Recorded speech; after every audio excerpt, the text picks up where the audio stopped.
Hi అండి, అందరికీ నమస్కారం. Welcome to public pulse media. ఈరోజు మనం రాజధాని అమరావతిలో శాఖమూరు సెంట్రల్ పార్క్ దగ్గర అయితే ఉన్నామండి. ఇక్కడ ఒక ముఖ్యమైనటువంటి అప్డేట్ అయితే ఉంది. మనం ఈరోజు ఈ వీడియోలో శాఖమూరు సెంట్రల్ పార్క్ గురించి పూర్తిగా వివరాలను అయితే చూద్దామండి. మరి ఒక్కసారి చెప్తున్నాను, మన ఛానల్లో పబ్లిక్ పల్స్ మీడియా ఛానల్లో ఏదైనా అప్డేట్ ఉంటేనే వీడియోనైతే ఇస్తామండి. అప్డేట్ లేకుండా వీడియోనైతే రిలీజ్ చేయను. అందువలన ఈరోజు మనం శాఖమూరు సెంట్రల్ పార్క్ దగ్గర అయితే ఉన్నాము. ఇక్కడ మంచి అప్డేట్ అయితే ఉంది. మనం ఇక వివరాల్లోకి వెళ్దామండి. వీటితో పాటుగా పనులు ఏ విధంగా జరుగుతున్నాయి అనేటువంటి వివరాలను కూడా మనం చూద్దామండి. ఇక్కడ మనం చూసినట్లయితే ఇదంతా కూడా శాఖమూరు సెంట్రల్ పార్క్ అండి. ఈ శాఖమూరు సెంట్రల్ పార్కులో ఇదంతా చూడొచ్చండి. కొత్తగా ఏ విధంగా గ్రీనరీని పెంచారో మనం అయితే చూడొచ్చు. మనం ఈ వీడియోలో పర్టికులర్గా మాట్లాడుకునేటువంటి అంశం ఏంటి అంటే, ఇదిగో ఇక్కడ చూడొచ్చు, ఈ సెంట్రల్ పార్కులో కొత్తగా పెంచుతున్నటువంటి నిర్మాణం చేస్తున్నారు. ఇదంతా కూడా కొత్తగా ఈ గ్రీనరీని అంతా కూడా తీసుకొచ్చి నాటుతున్నారు, పెంచుతూ ఉన్నారు. మనం ఇక్కడ క్లియర్గా చూడొచ్చు. ఇదంతా మనం చెప్పుకునేటువంటి ముఖ్యమైనటువంటి విషయం ఇది. మొత్తం రాజధాని అమరావతిలో ఈ శాఖమూరు సెంట్రల్ పార్క్ అనేది మొత్తం 300 ఎకరాలలో నిర్మాణం చేస్తూ ఉన్నారండి. ఈ 300 ఎకరాలలో నిర్మించేటువంటి దీని యొక్క బడ్జెట్ ఎంత అంటే 200 కోట్ల రూపాయల వ్యయంతో 300 ఎకరాల విస్తీర్ణంలో ఈ శాఖమూరు సెంట్రల్ పార్క్ని అయితే నిర్మాణం చేస్తూ ఉన్నారండి. ఇక్కడ మనం చూసినట్లయితే ఈ శాఖమూరు సెంట్రల్ పార్కులో మొత్తం 50 ఎకరాల విస్తీర్ణంలో మనకి దూరంగా కనిపిస్తున్నటువంటి ఒక భారీ లేక్ని అయితే తవ్వుతూ ఉండడం కాదు, అయిపోయింది, దాదాపుగా కంప్లీట్ అయిపోయినటువంటి పరిస్థితి. ఏది ఆ లేక్ యొక్క పరిస్థితి చూసినట్లయితే మొత్తం 0.03 టీఎంసీ కెపాసిటీతో ఈ యొక్క లేక్ని అయితే, ఈ చెరువుని తవ్వడము అయిపోయింది. అలాగే ఈ లేక్ అంచులకి మొత్తం కూడా స్టోన్ పిచ్చింగ్ కూడా దాదాపుగా పూర్తయిపోయినటువంటి పరిస్థితి. కొద్దిగా మాత్రమే బ్యాలెన్స్ ఉంది. అది కూడా ఎందుకు బ్యాలెన్స్ ఉంది అనేటువంటి వివరాలను కూడా మీకు నేను చూపిస్తాను. అంతేకాకుండా 30 ఎకరాలలో ఈ శాఖమూరు సెంట్రల్ పార్కులో 30 ఎకరాలలో మల్టీ లెవెల్ షాపింగ్ మాల్స్ మరియు సినిమా థియేటర్సు, అలాగే ఫుడ్ కోర్ట్స్ ఇవన్నీ కూడా రాబోతున్నాయి 30 ఎకరాలలో. అలాగే 20 ఎకరాల్లోనేమో బర్డ్స్ పార్కులు మరియు గ్రీనరీ కోసం ఇవన్నీ కూడా కేటాయిస్తారు. ఎక్కువగా మొక్కలు పెంచుతున్నారు కాబట్టి ఈ శాఖమూరు సెంట్రల్ పార్కులో 20 ఎకరాలను కేటాయించడం జరిగింది. అంటే బర్డ్స్కి కూడా ఎంత ప్రాధాన్యతనిచ్చారో మనం అయితే చూడొచ్చు. అంతేకాకుండా 10 ఎకరాలలోనేమో పిల్లల కోసం అడ్వెంచర్ పార్క్స్ మరియు స్విమ్మింగ్ పూల్స్, వాటర్ ఫాల్స్ ఇవన్నీ కూడా ఏర్పాటు చేస్తూ ఉన్నారు పిల్లల కోసం. మొత్తంగా చూసినట్లయితే శాఖమూరు సెంట్రల్ పార్క్ అనేది ఈ రాజధాని అమరావతిలో ఈ నిర్మాణం పూర్తయిపోయిన తర్వాత మేజర్ పర్యాటక ప్రాంతంగా అభివృద్ధి చెందుతుంది మరియు ప్రజలను కూడా ఆకర్షిస్తుంది అని మనమైతే క్లియర్గా చెప్పుకోవచ్చు. దగ్గరలోనే ఈ శాఖమూరు సెంట్రల్ పార్క్ దగ్గరలోనే నేషనల్ డిజైనింగ్ యూనివర్సిటీ ఉంటుంది, అలాగే విట్ యూనివర్సిటీ ఉంటుంది. అంత చాలా ప్రాముఖ్యతమైన ఈ ప్రాంతంలో ఈ శాఖమూరు సెంట్రల్ పార్క్ నిర్మాణం అనేది చాలా చకచకా జరుగుతుంది. మనం ప్రత్యేకంగా చెప్పుకునేటువంటి విషయం ఏంటంటే, ఇక్కడ కొత్తగా మనకి కనిపించినటువంటి ఈ డెవలప్మెంట్ ప్రోగ్రామ్ ఏమిటంటే, ఈ శాఖమూరు సెంట్రల్ పార్కులో ఈ విధంగా గ్రీనరీని, గడ్డిని అయితే పెంచుతూ ఉన్నారు, ఒక ఆకారంలో పెంచుతూ ఉన్నారు, మనం చూడొచ్చు. ఇక మనం చూసినట్లయితే ఈ లేక్ గురించి మనం క్లియర్గా చూడొచ్చండి. చూసినట్లయితే మొత్తం స్టోన్ పిచ్చింగ్ దాదాపుగా ఒక 4 నెలల క్రితమే పూర్తయిపోయింది.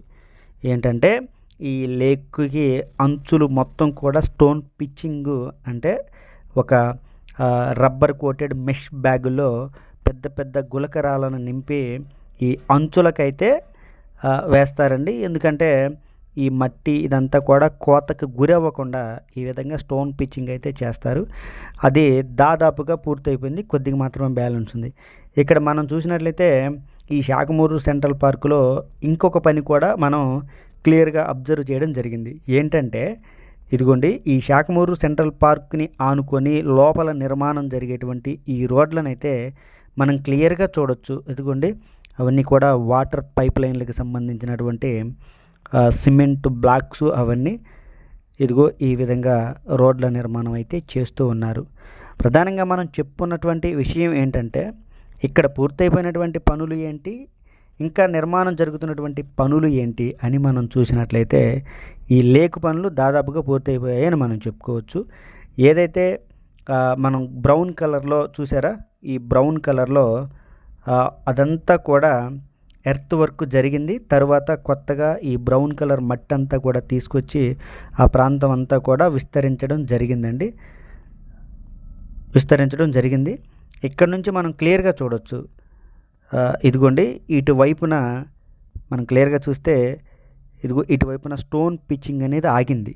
ఎందుకు ఈ ప్రాంతంలో స్టోన్ పిచ్చింగ్ అనేది ఆగిందంటే ఇదిగో ఈ ప్రాంతంలోనే ఈ కొండవీడు కెనాల్ అనేది ఈ 50 ఎకరాల లేకులో కలుస్తుంది. అందువలన ఆ ప్రాంతంలో కొద్దిగా అయితే ఈ స్టోన్ పిచ్చింగ్ అనేది ఆగడం జరిగింది.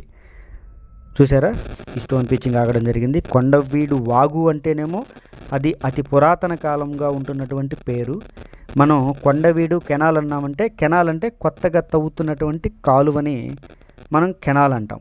ఇదంతా కూడా కొత్తగా తవ్వుతున్నటువంటి కొండవీడు కెనాల్. ఇది దాదాపుగా అనంతవరం దగ్గర నుంచి ఈ కెనాల్ని అయితే తవ్వుకుంటూ వస్తూ ఉన్నారు. ఈ విధంగా శాఖమూరు సెంట్రల్ పార్కులో 50 ఎకరాల లేకులో అయితే కలుస్తుంది. కనిపించేటువంటి ఊరేమో శాఖమూరు గ్రామాన్ని ఆనుకొని ఈ కాలువ అయితే ఈ విధంగా ప్రయాణించుకుంటూ వస్తుంది. ఇదిగోండి ఇక్కడ కూడా మనం చూడొచ్చు క్లియర్గా శాఖమూరు సెంట్రల్ పార్కులో రోడ్ల నిర్మాణం ఏ విధంగా జరుగుతుందో. ఇదంతా కూడా రోడ్ల నిర్మాణమే. ఇదిగోండి మొత్తం డ్రైనేజీ వ్యవస్థకు సంబంధించిన పనులు, భూగర్భ కేబుల్ వ్యవస్థకి సంబంధించినటువంటి పనులు ఇవన్నీ కూడా జరుగుతూ ఉన్నాయి. పనులైతే చాలా వేగంగా జరుగుతున్నాయని మనమైతే ఈ వీడియో ద్వారా క్లియర్గా చెప్పుకోవచ్చు. ఇదంతా లేకు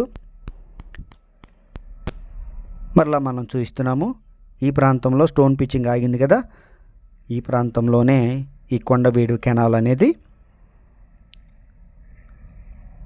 ఈ లేక్లోకి అయితే ఎంటర్ అవుతుంది. ఇదిగో ఇక్కడ వరకు ఇక్కడ మనం క్లియర్గా చూడొచ్చండి. ఏంటంటే ఇదిగో ఈ శాఖమూరు సెంట్రల్ పార్క్ని N12 రోడ్ అనేది ఆనుకొని వెళ్తుంది. అందువలన ఎక్కడైతే ఈ కొండవీడు కెనాల్ని ఈ N12 రోడ్డు క్రాస్ అవుతుందో అక్కడ ఒక బ్రిడ్జ్ నిర్మాణం చేస్తున్నారు. కాబట్టి ఇక్కడ కొద్దిగా ఈ కెనాల్ తవ్వకం పనులు అయితే ఆగాయి. అదిగోండి మనం క్లియర్గా చూడొచ్చు.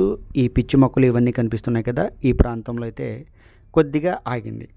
ఇక తరువాత మనం ఈ శాఖమూరు సెంట్రల్ పార్కు లేక్లో నుంచి ఈ కాలువ బయటికి వెళ్ళే దగ్గరికి రావడం జరిగిందండి. ఇక్కడ కూడా కొద్దిగా ఈ కాలువను తవ్వే పనులు ఆగాయి. ఇక్కడ కూడా ఎందుకు ఆగాయంటే ఈ 9 రోడ్డు ఈ కాలువని క్రాస్ అవుతూ వెళ్తుంది. అంతేకాకుండా శాఖమూరు సెంట్రల్ పార్కుని కూడా ఆనుకొని వెళ్తుంది. అందువలన ఇక్కడ కూడా ఒక బ్రిడ్జ్ నిర్మాణం అయితే చేస్తూ ఉన్నారు. అందువలన ఇక్కడ కూడా కాస్త తవ్వకం పనులు ఆగాయి. అంతేకాకుండా ఈ 2 చోట్ల స్టోన్ పిచ్చింగ్ పనులు కూడా కొద్దిగా ఆగడం జరిగింది. మనం చెప్పుకున్నటువంటి ఈ 9 రోడ్డు క్రాస్ అయ్యే దగ్గర బ్రిడ్జి పనులని మనం చూసినట్లయితే ఇదిగో ఈ విధంగా జరుగుతున్నాయి. ఈ బ్రిడ్జికి కావాల్సినటువంటి పైలింగ్ వర్క్ జరుగుతూ ఉంది. అంతేకాకుండా గడ్డర్ వర్క్ కూడా కన్స్ట్రక్షన్ జరుగుతూనే ఉందండి. అది మనం ఇప్పుడు చూపించట్లేదు కానీ గడ్డర్ వర్క్ పక్కనే జరుగుతూ ఉంది. ఇంకొక వీడియోలో మనం అసలు ఈ బ్రిడ్జి గురించి పూర్తిగా వివరాలను అయితే చూద్దాం. ఎక్కడైతే ప్రస్తుతానికి ఈ బ్రిడ్జికి సంబంధించి పైలింగ్ వర్క్స్ జరుగుతూ ఉన్నాయి. ఈ 9 రోడ్డు కొండవీడు కెనాల్ని ఎక్కడైతే క్రాస్ అవుతుందో అక్కడ బ్రిడ్జ్ పనులు అయితే జరుగుతూ ఉన్నాయి. ఇక మనం పార్కు లోపలికి వెళ్ళినట్లయితే ఇదిగో ఇదంతా కూడా కొత్తగా జరిగినటువంటి పని. మొత్తం పిచ్చి మొక్కలు వీటన్నిటిని తొలగించి మొత్తం ఎర్త్ వర్క్ చేసి ఈ బ్రౌన్ కలర్ మట్టిని అయితే ఇక్కడికి తరలించడం జరిగింది. మొత్తం చూసినట్లయితే ఈ పార్కు చుట్టూతా కూడా ఇక్కడ మనం చూడొచ్చు. ఇదంతా కూడా ప్రహరీ గోడ నిర్మాణ పనులు అయితే జరుగుతూ ఉన్నాయి. అంతేకాకుండా ఇక్కడ మనం చాలా ఇంట్రెస్ట్గా చెప్పుకునే విషయం ఏంటంటే ఇక్కడ కొత్తగా మొక్కలను కూడా నాటారు. ఇవ్వండి మనం ఇక్కడ క్లియర్గా చూడొచ్చు. ఈ మొక్కలన్నీ కూడా కొత్తగా నాటినటువంటి మొక్కలే. మొత్తం ఇక్కడ ఇదంతా కూడా ఆఫీస్ వర్క్ ఇవన్నీ జరుగుతూ ఉన్నాయి. ఇదండి ఈ వీడియో గురించి పూర్తి వివరణ. ఈ వీడియో కనుక మీ అందరికీ నచ్చినట్లయితే లైక్ చేయండి, షేర్ చేయండి, కామెంట్ సెక్షన్లో మీ అభిప్రాయాన్ని ఖచ్చితంగా తెలియజేయండి. దయచేసి పబ్లిక్ పల్స్ మీడియా ఛానల్ని సబ్స్క్రైబ్ అవ్వండి. రాజధాని అమరావతి గురించి మరింత సమాచారాన్ని ప్రతిరోజు నేను మీకు అందిస్తూ ఉంటాను.